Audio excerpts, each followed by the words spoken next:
اعوذ باللہ من الشیطان الرجیم بسم اللہ الرحمن الرحیم۔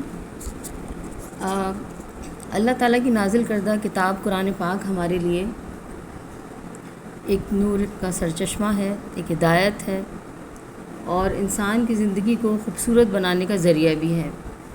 قرآن کا پڑھنا اس کی آیات کی نورانی شعاعیں قلب کو پاک سے پاک تر کرتی چلی جاتی ہیں، لیکن یہ وہی جانتے ہیں جو ایمان لاتے ہیں قرآن اللہ کی رحمت ہے، فہم ہے اور ایک یاد ہے۔ قرآن کا پڑھنا اور اللہ کا ذکر کرنا مومن کے لیے نہایت ضروری ہے، اسی سے وہ اللہ تعالیٰ کے قریب ہو جاتا ہے۔ اللہ تعالیٰ ایک جگہ قرآن پاک میں ہمارے پیارے نبی صلی اللہ علیہ وسلم سے مخاطب ہیں اور فرماتے ہیں کہ اے رسول، جو کتاب آپ پر نازل ہوئی ہے اسے پڑھا کیجیے اور پڑھ کر لوگوں کو سنایا کیجیے، اور نماز کو قائم رکھیے اور اس کی پابندی پر بہت زور دیجیے۔ بے شک نماز لوگوں کو بے حیائی اور بری باتوں سے روکتی ہے، اور سب سے بڑی چیز تو اللہ کی یاد ہے۔ نماز کی غرض یہ ہے کہ اللہ کی یاد جو ہے وہ انسان کے دل میں گھر کر لے، اور اللہ تو جانتا ہے کہ جو تم کرتے ہو۔ تمہاری یاد اور تمہاری غفلت نمایاں سب سے اللہ تعالیٰ ہر چیز سے واقف ہے۔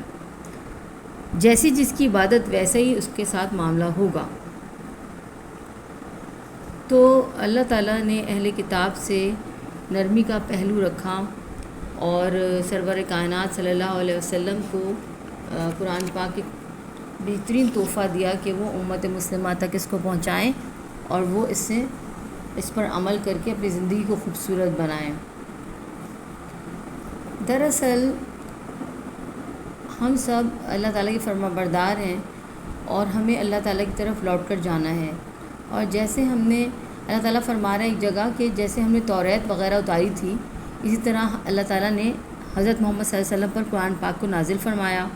بس جن لوگوں نے اس کو اہمیت دی اور کتاب کو پڑھا تو اللہ تعالیٰ نے ان کے ایمان کو مضبوط بنا دیا، اور منکرین جو کافر تھے وہ ان کے قلب پر اس روشنی کا اثر نہیں ہوگا، کیونکہ وہ ہمیشہ جو ہے وہ انکار ہی کرتے رہے، ہدایت نہیں حاصل کر سکے اور انکار کرتے رہے۔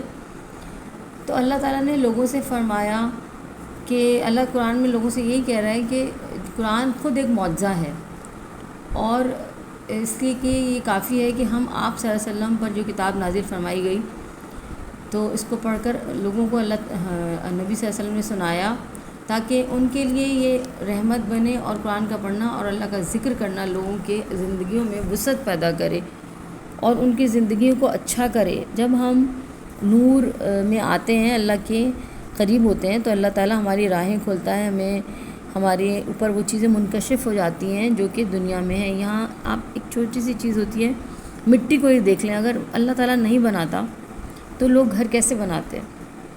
تو ہر چیز اللہ تعالیٰ کی قدرت کی شاہد ہے، اور اس دنیا میں اللہ تعالیٰ کا جب ہم شکر ادا کرتے ہیں تو ہمیں اللہ کی ہر نعمت کا کرنا چاہیے، کیونکہ جب انسان کو اللہ نے بنایا تو اس کے لیے بے شمار نعمتیں بھی پیدا کی ہیں۔